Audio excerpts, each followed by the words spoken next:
ہم عالموں کی قدر کیا کرتے ہیں، خواہ وہ کسی مذہب کے بھی ہوں۔ میں تم سے کچھ نہیں پوچھوں گا، جو کچھ بتانا پسند کرتے ہو بتا دو۔ میں تمہاری قدر کرتا ہوں علی، عالم جاسوس نے کہا۔ میں نے تمہاری بہت تعریف سنی ہے، تم میں فن کا کمال بھی ہے اور جذبے کی حرارت بھی۔ تمہارے لیے سب سے بڑا اعزاز اور کیا ہو سکتا ہے کہ صلیبی بادشاہ تمہیں قتل کرانا چاہتے ہیں۔ اس کا مطلب یہ ہے کہ تم صلاح الدین ایوبی اور نور الدین زنگی کے ہم پلہ ہو۔ میں تمہیں بتا رہا تھا کہ میں نے علم سے یہ حاصل کیا ہے کہ کسی قوم کے تہذیب و تمدن اور مذہب کو بگاڑ دو تو فوجوں کے حملے اور جنگ و جدل کی ضرورت باقی نہیں رہتی۔ کسی قوم کو مارنا ہو تو اس میں جنسی آگ بھڑکا دو۔ یقین نہ آئے تو اپنے مسلمان حکمرانوں کی حالت دیکھ لو۔ تمہارے رسول صلی اللہ علیہ وآلہ وسلم نے کہا تھا کہ نفس کو مارو کہ یہی تباہی کی جڑ ہے۔ تمہاری قوم نے اس پر کب تک عمل کیا؟ رسول صلی اللہ علیہ وآلہ وسلم کی زندگی تک۔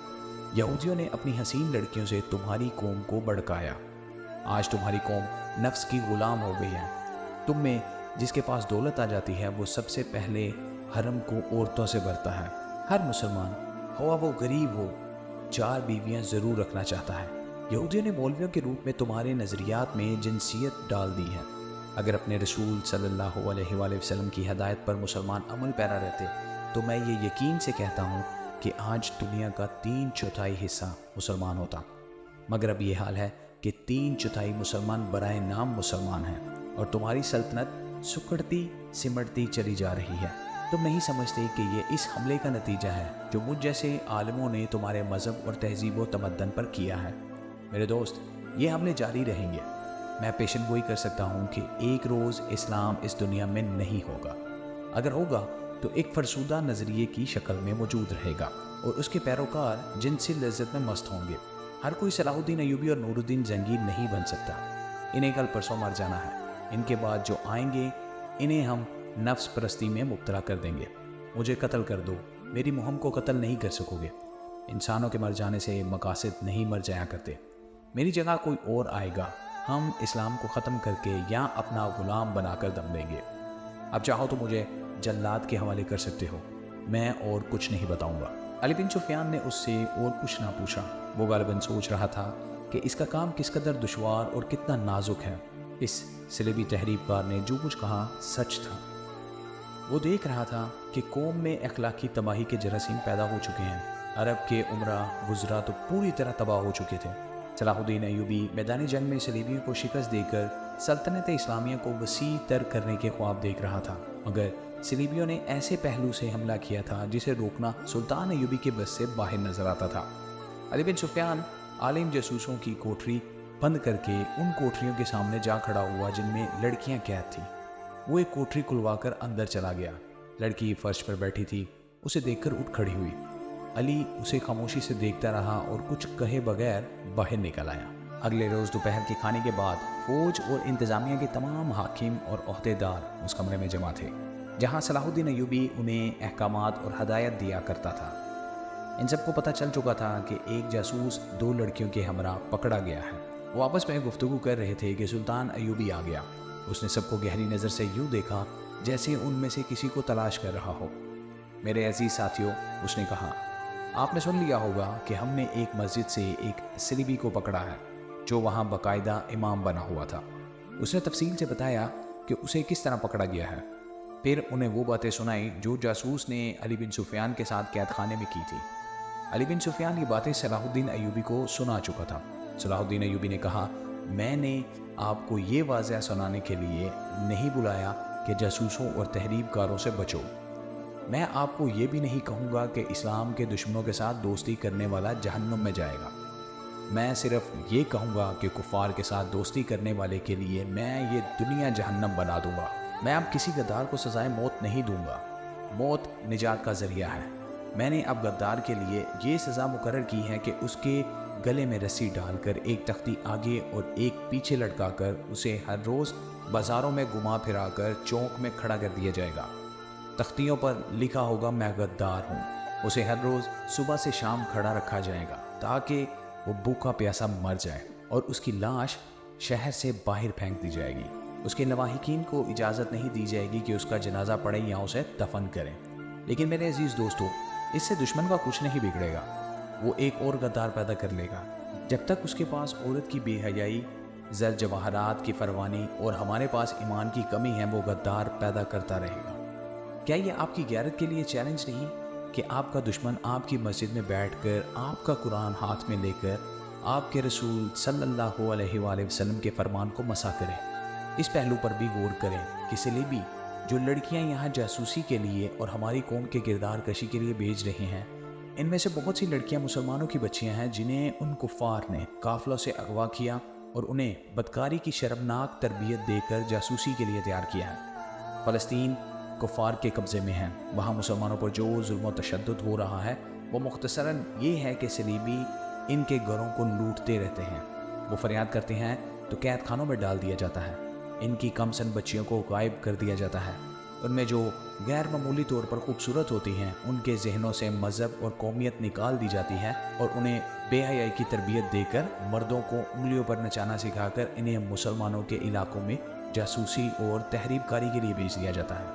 اس گروہ میں ان کی اپنی لڑکیاں بھی ہوتی ہیں، ان میں تو شرم و حجاب اور عصمت کی کوئی قدر ہی نہیں، وہ مسلمان بچیوں کو بھی بدکاری کے لیے استعمال کرتے ہیں۔ انہوں نے جب فلسطین پر قبضہ کیا تو وہاں سب سے بڑا جو انقلاب لائے وہ یہ تھا کہ انہوں نے مسلمانوں کے لیے جینا حرام کر دیا، ان کا قتل عام کیا، ان کے گھروں کو لوٹ لیا، مسجدوں کو استبلوں اور گرجوں میں تبدیل کر دیا، مسلمان بچیوں کو اغوا کر کے انہیں قبا خانوں میں بٹھا دیا، جو خوبصورت نکلی انہیں تحریب کاری اور بدکاری کی تربیت دے کر ہمارے امیروں اور وزیروں کے حرموں میں داخل کر دیا اور انہیں ہمارے خلاف بھی استعمال کیا۔ مسلمان گھرانوں کی بچیوں کے گلوں میں انہوں نے سلیب لٹکا دی۔ مسلمان جو فلسطین سے بھاگے اور ہمارے پاس پناہ لینے کے لیے قافلہ در قافلہ چلے، انہیں راستے میں شہید کر دیا۔ ہماری بہنوں اور بیٹیوں کی آبرو ریزی سر عام ہوئی، اور میرے کلمہ گو بھائیوں، یہ سلسلہ رکا نہیں، ابھی تک جاری ہے۔ صلیبی کا مقصد صرف یہ ہے کہ اسلام کا کوئی نام لیوا زندہ نہ رہے اور مسلمان لڑکیاں عیسائیوں کو جنم دے۔ ہم سب پر اللہ کی لعنت برس رہی ہے کہ ہم اپنے ان مسلمان بھائیوں اور ان بچیوں کو فراموش کیے بیٹھے ہیں جو وہاں ذلت اور مظلومیت کی زندگی بسر کر رہے ہیں۔ اس سے بڑا گناہ اور کیا ہو سکتا ہے کہ ہم ان شہیدوں کو بھی فراموش کیے بیٹھے ہیں جو صلیبیوں کی بربریت کا شکار ہوئے۔ میں آپ کو کوئی حکم دینے سے پہلے آپ سے یہ پوچھتا ہوں کہ اس صورتحال میں ہمیں کیا کرنا چاہیے؟ آپ میں تجربہ کار فوجی ہیں اور انتظامیہ کے حاکم بھی۔ پرانی عمر کا ایک کماندار اٹھا، اس نے کہا، امیر مصر، ہمیں آپ کے حکم کی ضرورت ہی کیا ہے؟ یہ حکم خداوندی ہے کہ تمہارے پڑوس میں مسلمان نسل پر ظلم ہو رہا ہو اور وہاں کے مسلمان خدا کو مدد کے لیے پکار رہے ہوں، تو ہم پر فرض عائد ہوتا ہے کہ اس ملک پر فوج کشی کر کے اپنے کلمہ گو بھائیوں کو نجات دلائیں۔ ہمیں فلسطین پر فوج کشی کرنا چاہیے۔ نائب سالار کے ایک رتبے کی ایک اور شخص نے اٹھ کر جوش سے کہا، کفار پر فوج کشی سے پہلے آپ ان مسلمان حاکموں اور عمرہ پر فوج کشی کریں جو در پردہ کافر کے ہاتھ مضبوط کر رہے ہیں۔ ہمارے لیے یہ صورتحال باعث سے شرم ہے کہ ہماری صفوں میں ہی غدار بھی ہیں۔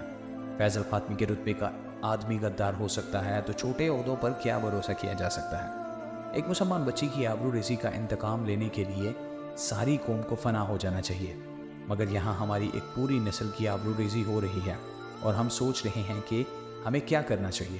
صلیبیوں نے ہماری بچیوں کو بدکاری کے لیے تیار کیا اور ہم سے ان کے ساتھ بدکاری کرا رہے ہیں۔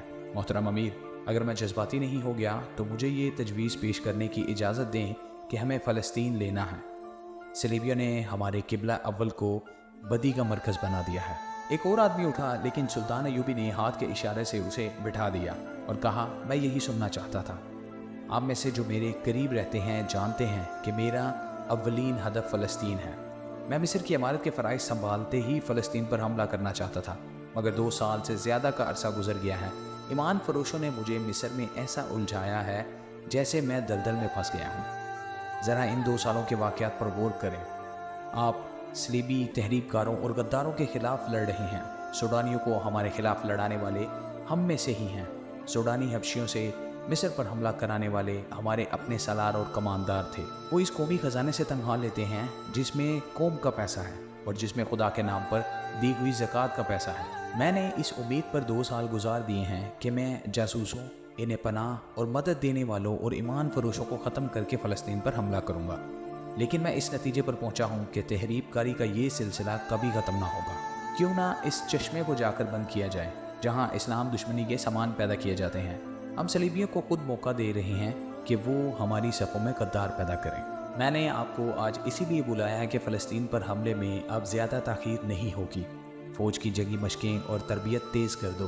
مجاہدین کو لمبے عرصے کا محاصرہ کرنے کی مشق کراؤ۔ مجھے ترک اور شامی دستوں پر پورا اعتماد ہے۔ مصریوں اور وفادار سوڈانیوں میں جذبہ پیدا اور پختہ کرنے کی ضرورت ہے۔